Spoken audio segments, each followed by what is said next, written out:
ታሪኩ የሚጀምረው ማይ በተባለች ወጣት ነው። ማይ ራሷን እጅግ በጣም አስቀያሚ አድርጋ ስለምታስብ ፊቷን ለመደበቅ ሁልጊዜ ጭንቅላቷ ላይ የካርቶን ሳጥን ደፍታ ነው የምትታየው። ማይ ከታናሽ ወንድሟ ቫን እና ከአባቷ ሚስተር ቬን ጋር ትኖራለች። አባቷ ሚስተር ቬን እናታቸው ከሞተች በኋላ ልጆቹን ለመንከባከብ የሚጥር ደግ ሰው ቢሆንም ስለ ማይ ሁኔታ ሁልጊዜ ይጨነቃል። ታናሽ ወንድሟ ቫን አንድ ቀን ከሱቅ ዕቃ ሊሰርቅ ሲል እጁ ይቆስላል። እውነቱን ከመናገር ይልቅ ግን ማይ እብድ ስለሆነችና ፊቷን ስለማታሳይ ነው በማለት ጥፋቱን በእሷ ላይ ያሳብባል።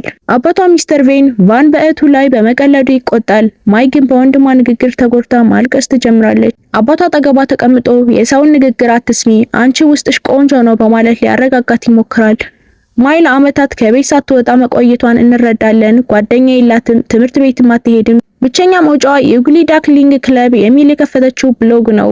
እዚያ ላይ ስለ ህይወቷ ትጽፋለች። ማይ ለምን ሳጥን መድፋት እንደጀመረች ትተርካለች። የ10 ዓመት ልጅ እያለች የምትወደው ልጅ ፊት ለፊት የፍቅር ስጦታ ስትሰጠው ልጁ ስጦታውን ወርውሮ አንቺ አስቀያሚ ነሽ፣ ሄደሽ ቆሻሻ መጣያ ውስጥ ተደበቂ ብሎ ሰድባታል። በዚያን ጊዜ ሁሉም ተማሪዎች አስቀያሚ እያሉ ይሳለቁባት ነበር። በዚያም የተነሳ ልቧ ተሰበረ። ወደ ቤት ሮጣ ትገባለች። ከዚያን ቀን ጀምሮ ትምህርት ቤት መሄድ አቆመች። ፊቷን ማየት ስላልፈለገች በቤቷ ያሉ መስታወቶችን በሙሉ ትሰባብራለች። ትምህርቷንም ከቤት ሆና መከታተል ጀመረች። አንድ ቀን የያዘችው ፊኛ ምልጧት ዛፍ ላይ ሲያርፍ ፊኛውን ለማምጣት ወደ ውጭ ወጣች። አንድ ልጅ ሊረዳት ሲመጣ ደንግጣ ፊቷን በእጆቿ ሸፈነች። በዚያን ጊዜ ፊቷን በፌስታል ስትሸፍነው ሰላም እንደሚሰማት ተገነዘበች። ከዚያን ጊዜ ጀምሮ ሳጥኑ የደህንነቷ ምልክትና ከሰው መደበቂያ ሆነ።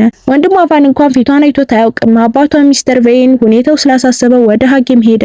ልጄ የታመመችው በምን አይነት በሽታ ነው ብሎ ይጠይቃል። ልጄ የታመመችው በሰውነት በሽታ ሳይሆን በስነ ልቦና ጫና ነው ይለዋል። በጃፓን ሂክሞሬ የሚባል ራስን የማግለል ሁኔታ ጋር እንደሚመሳሰልና ቀስ በቀስ ወደ ሰው እንድትቀላቀል መርዳት እንዳለበት ያስረዳዋል። አባቷ ወደ ቤት ተመልሶ ማይን ወደ ትምህርት ቤት እንድትሄድ ቢለምናትም እሷ ግን እያለቀሰች እምቢ ትላለች። አባቷ መገፋፋት እንዳለበት ይረዳል። አንድ ምሽት እራት ላይ አባቷ በቁጣ ሳጥኑ ነው ልቂ ይላታል። ከዚያም ድምጹን ዝቅ አድርጎ እኔ ካንሰር አለብኝ፣ ከመሞቴ በፊት አንቺ ወደ ትምህርት ቤት እንድትሄጅ እፈልጋለሁ በማለት ያስፈራራታል። ማይና ቫን በዜናው ደንግጠው ዝም ይላሉ። ማይ በጣም ስታለቅስ አባቴ ጠለሃለው ብላ በትጮህም አባቷ ግን ውሳኔው አይቀየርም። ማይ በክፍሏ ውስጥ ሆና ነገ ስለሚገጥማት ነገር እያለቀሰች ትጨነቃለች። የድሮው መጥፎ ትዝታና የልጆቹ ስድብ በአእምሯ ይመላለሳል። በዚያን ጊዜ ወንድሟ ቫን አዲስ ያዘጋጀውን ካርቶን ሳጥን ይዞ ወደ ክፍሏ ይገባል። ቫን ለትምህርት ቤት የሚሆን አዲስ ሳጥን እንደገዛላት ይነግራታል። ማይ ለጥቂት ሰከንዶች የድሮውን ሳጥን ስታወልቅ ፊቷ ይታያል። እሷ ግን በጣም ቆንጆ ነች።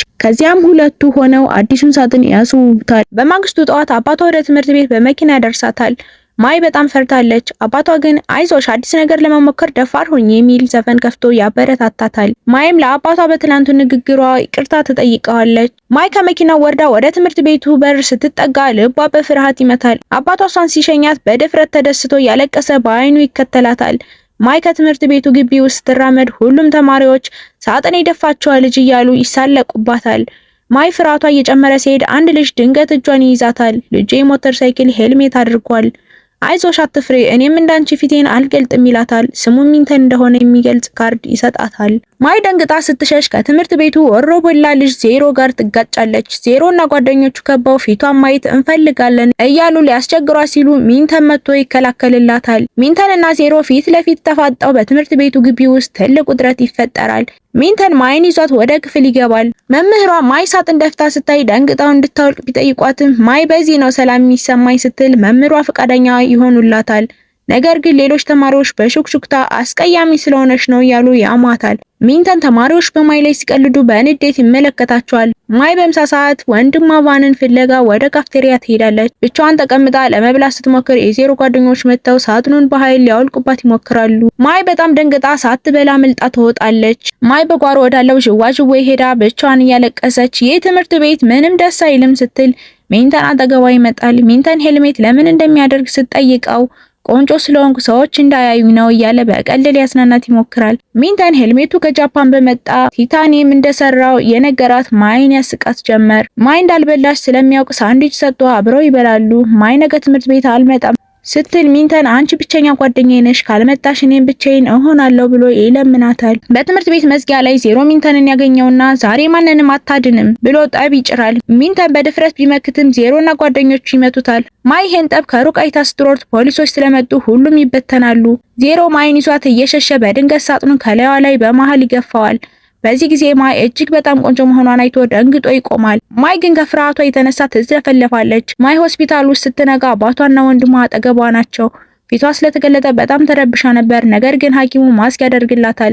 አባቷ በኃይል ስላስገደዳት ይቅርታ ቢጠይቃትም ማይ ግን አሁን ቆራጥ ሆና ወደ ትምህርት ቤት ተመልሼ ያንን ልጅ ወይም ዜሮን ፊት ለፊት መጋፈጥ አለብኝ ትላለች። ዜሮ ለምን እንዲህ አይነት ቆንጆ ልጅ ፊቷን ትደብቃለች እያለ እያሰበ ሳለ ማይ መታ በጥፊ ትመታዋለች። ዜሮ ማስኳል ሊያወልቅ ሲል ሚንተን ደርሶ በድጋሚ ጠብ ይነሳል። ይህ የሁለቱ ልጆች ጠብ በቪዲዮ ተቀርጾ ኢንተርኔት ላይ ስለተለቀቀ ማይ በትምህርት ቤቱ ሁሉ ታዋቂ ትሆናለች። ማይ ግን ይህ ዝና ሰላም ይነሳታል። ማይ በድጋሚ ራሷን አግልላ ክፍሏ ውስጥ ቆለፋለች።